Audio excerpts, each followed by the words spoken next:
So we have a question here from one of our brothers, and he is saying that when he's praying, sometimes the only time that he remembers properly having concentration and focus, remembering Allah, is at the end of the prayer. And he's feeling very bad about it. And how to make this situation to become better. How to ask for forgiveness and how to prevent it from being that way. Asking if the prayer is counting for something. In tariqat, when we're following shaykhs, when we are concentrating on the spiritual value of our actions, the sincerity will make us to understand that a lot of the actions that we are doing, either they are not worthy for service to divine presence, or the actions that we are doing, it is in ghaflat. So we are not relying on the actions. We are not relying on our worship. We are relying on the intention, and we're relying on the shafaat of the Prophet ﷺ. We're relying on the intercession, and we're relying on the prayers of the Prophet, of his inheritors, of our sheikhs, to help us. Because if you enter into tariqat, you understand now the weakness. You understand your own weakness. You understand how strong your ego is, and how your ego is going to poison everything. I'm not going to talk about, oh, that is a low step, there's a low level, and you're going to move higher to higher. No. We're not concerned about higher stations. We're concerned about getting off the ground properly. Yeah, everyone is at kindergarten level. We still want to have the foundation to be really good. So, it is normal. I'm not saying it is good, but it is normal. When you're praying and you sing Allahu Akbar, it is not taking you to a mi'raj. But the prayer of a believer is supposed to be a mi'raj. How did Holy Prophet ﷺ go on the mi'raj? How did he make the mi'raj? How did he make the Isra and the mi'raj? He rode on the Burak, didn't he? So to make the mi'raj, he rode on the Burak. And what did Shah Effendi say about what our Burak is? What is our Burak? Our ego, our nafs. Now, in order to make that prayer to be a mi'raj, we have to ride on our ego, on our nafs. But the problem also is, if you are thinking, we are just talking about general zikr earlier, correct? And how to live Islamic life, how to get a taste of it. Sit properly, be still a little bit. When the sohbat is going on, the proper adab, try to be still as much as you can. 24 hours, 7 days a week, you are outside, you can move as much as you can. That's why the dargah is here to teach. Because this is also the sunnah of the Sahaba Kiram. When they are listening to the Sahaba of the Prophet ﷺ, they don't move. There are different things that are coming down, different things that you understand and things that you don't understand. Maybe the angels are passing at that time. Definitely the prophets are coming, the sheikhs are coming, and they're looking at your manners. They're looking at your manners. And if you have proper manners, they bless you that time. It's better than you worshipping or doing so many things, because you already got the blessing. Okay, this is just a reminder for you and for me, for everyone. You have to learn. The dargah is not a place where you're going to come and I'm just going to stroke your ego and going to say, very good, my babies, and then go back. If we see something that is not good, we're here to learn. You learn from the mistakes that you do. So now, The ego is our burak. The prayer is a time of the Miraj. The prayer is not the time where you're going to step on your ego. Do you understand? The Dargah, it is a place where you are going to train how to live an Islamic life. Maybe a couple of hours a month, a few hours. You cannot say this one day or 12 hours. You're just coming in, praying and eating and listening to sohbat and going to sleep. You can do that anywhere, isn't it? There's something else that is happening. There has to be activities. There has to be, when you're listening to the sohbat and you're doing the work and you start to apply it directly to the work. 1300 years, that's what the Muslims were doing. They were applying directly the knowledge of Islam into their lives. That's why it is blessed. There is no separation between religion and your life. Your life is your religion. Religion is life, which is called a deen. It is a lifestyle. A religion is not something extra that you put into your life. So,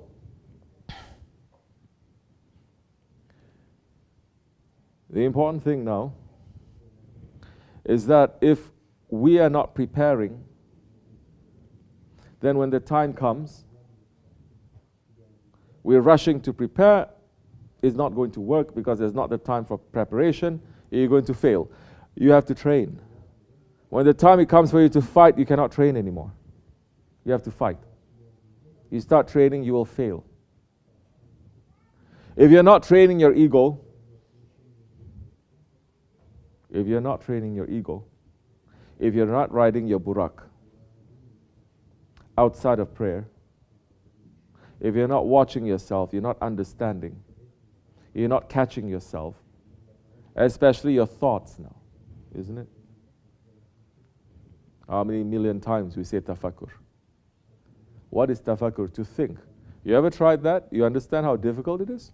Just for 5 minutes, just to remember strictly, what did you do today for the sake of Allah? What you didn't do for the sake of Allah? To think, to go back.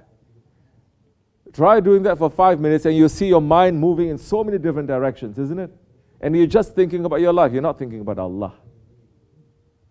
So, if the murid, which we're supposed to do, you are doing this, then the prayer that time you'll be able to focus on something is not going to knock you wall to wall. At least you're going to hold on to something. So the remembrance of Allah, the focus of your prayer, in your prayer, that has to work, that has to function, you have to do that outside of prayer. So that when you come to the prayer, you're just riding it. You're not training your burak anymore, you're just riding it. Because you're already doing that outside of prayer. You're applying, you're thinking, you're making a zikr, you are making some focus in your life that you are doing and you're not separating it from Allah subhanahu wa ta'ala. So when the time comes when you're praying, there's no fighting anymore. There should not be. Because the movements that you're doing are the movements of angels, they're not the movements of your ego. The work that we're doing is the movements of animals outside. Outside of prayer is the movement of animals. We eat, we sleep, we do other things. It is the movement and the behavior of the animal side. But when you're standing up and you're saying Allahu Akbar, when you're doing ruku, these are not movements of animals, these are movements of angels and of prophets. So that time, the mu'min is free. He is released. And when he is released, he goes and he rides on his burak and he goes somewhere. He will train his burak to go somewhere where it is haq, where it is good. If you're not training your burak, that time you say Allahu Akbar, your burak is riding you and is taking you somewhere. What are we doing here? We're preparing ourselves, we're training ourselves for the appearances of Mahdi alayhi salam, isn't it? For what? For our Shaykh to come back. So every small thing, it counts. You being on time, it counts. You sitting properly, it counts. Listening properly, it counts. Especially when you are here at the Dargah, you're coming just for a couple of hours, but if you're not taking it seriously, it'll be wasted. Maybe you're not required to train for years and years and years, only for a couple of hours. But they're looking at where your heart is. If in that couple of hours you cannot just hold yourself tightly, then what good are we? So right now that we've talked before, Rajab is going to enter in a few weeks. This is preparation for Rajab. Rajab is preparation now. And Rajab is what? Ragaib and Mi'raj. Isn't it? One is coming down, the other one is going up. Is the transfer of the Prophet ﷺ's nur to his mother's womb. So it comes to earth. It's planted before it was with the father. And Miraj is when the light of the Prophet ﷺ now, it goes, it is released. And right in the middle of Shaban, it concerns us, in the middle of Shaban. And the Shaban is the month of the Prophet. Right in the center of the month of the Prophet, it is the Ummah. It is our Barat. And Rajab is in preparation for Shaban. And Shaban, after you've prepared and you've passed your Barat, you feel clean and good and pure, and you enter into Ramadan, your spirit is free. If you are not preparing and suddenly you want to train and prepare for Ramadan during Ramadan, that's why it's going to become a heavy, crushing burden to you. We are not other faiths, other traditions that says, oh, before holy months enter, before you fast, let's do every kind of dirtiness, let's do every kind of nafsani action, let's do every kind of animal action, because later we're going to fast. You understand? Other religions, they are doing that. They're going to enter into holy days. They say, oh, we're not going to eat meat for 40 days, so let's have a festival of meat. What is festival of meat? Carnival. Carnival means festival of meat, where they do every sort of egoistic action, wild action. They do everything. They drink, they do everything. Then later they say, okay, because tomorrow we have to fast, so they stop everything. You're tired. You already let your ego to do as much as it wants. Then you start worshipping. We're understanding as Muslims how weird that sounds. Can you imagine before we enter into Ramadan, you're going to go through every kind of dirtiness, then you enter, then what's the use? So everything that we're doing now is in preparation for something. You are praying, prepare for the prayer. Enter into the prayer properly. Forget about entering into the prayer. Majority of the Muslims, they hate the prayer. They say it's such an inconvenience. They enter like thieves and they leave like thieves. Quickly, they're doing it as if it's burning them. They enter into the Jummah in the Jami. Quickly, last minute, they come in. Quickly, they pray and they go out as if it's burning them. It's supposed to be the house of Allah. It is Jannat, but they turn it into a Jahannam. If the Imam speaks a little bit longer, they get very upset.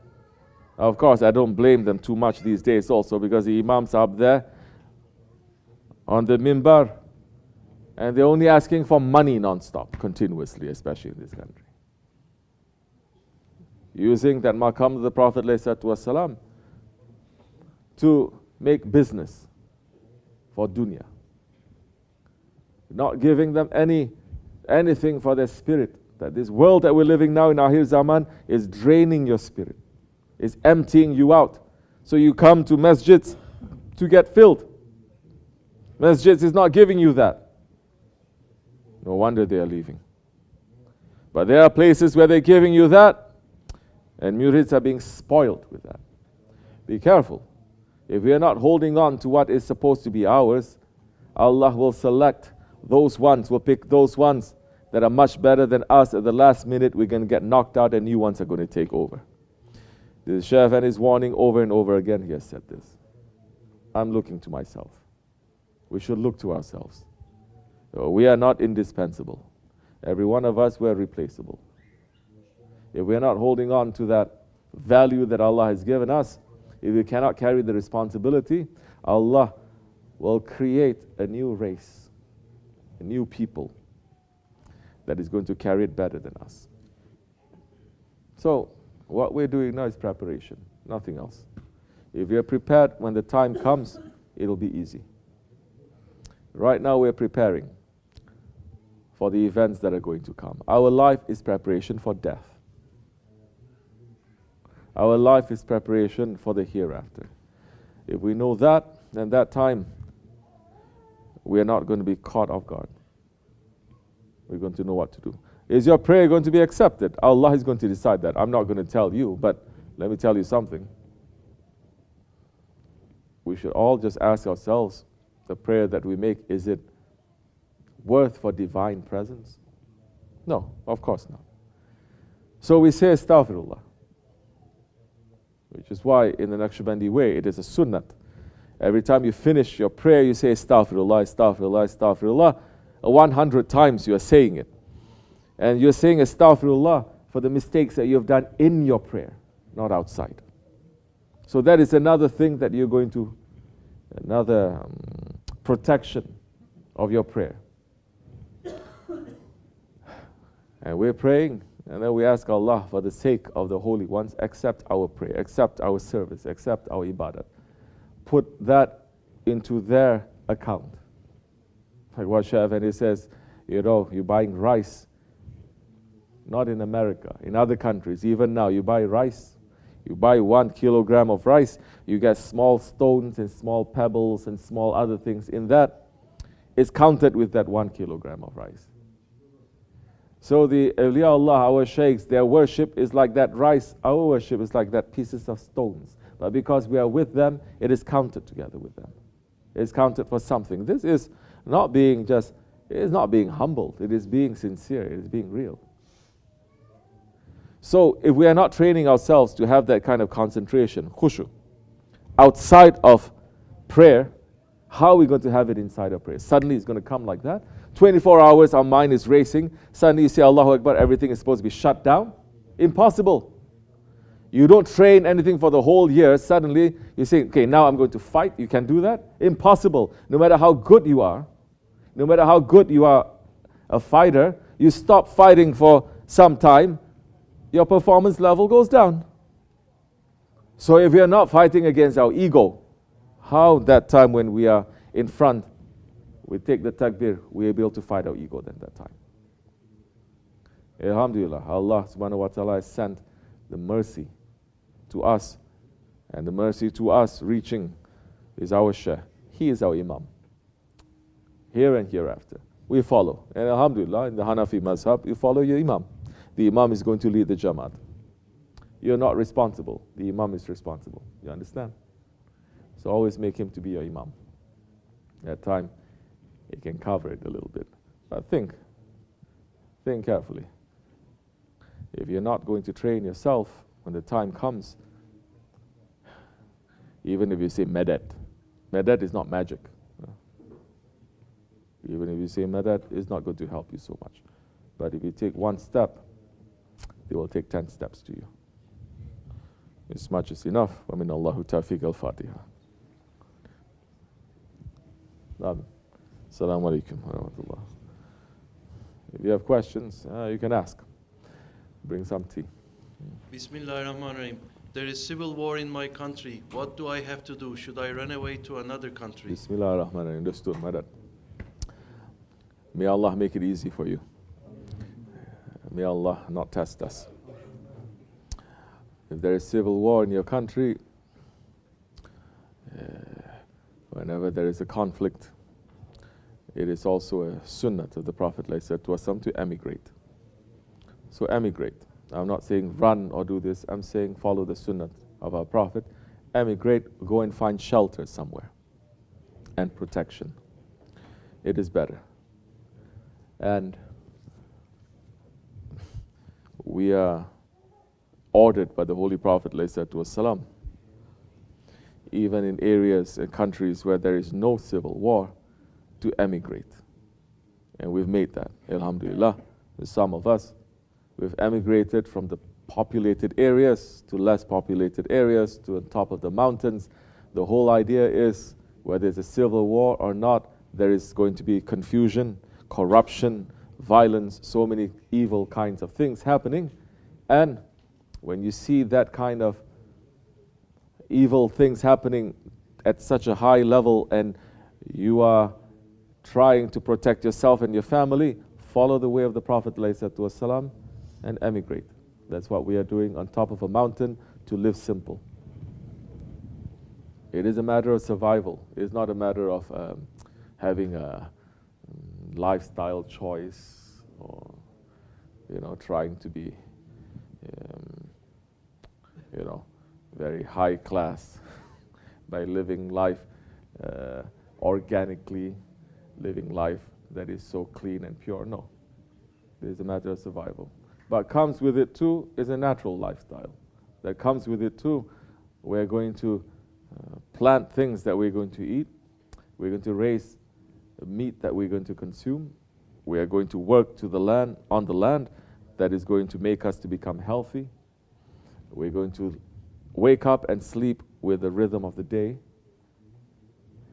And that makes us to become better physically, emotionally, spiritually. Inshallah. Ya Allah, make it easy, inshallah. Assalamu alaikum. Okay. Bismillahir Rahmanir Rahim. How can we increase our obedience?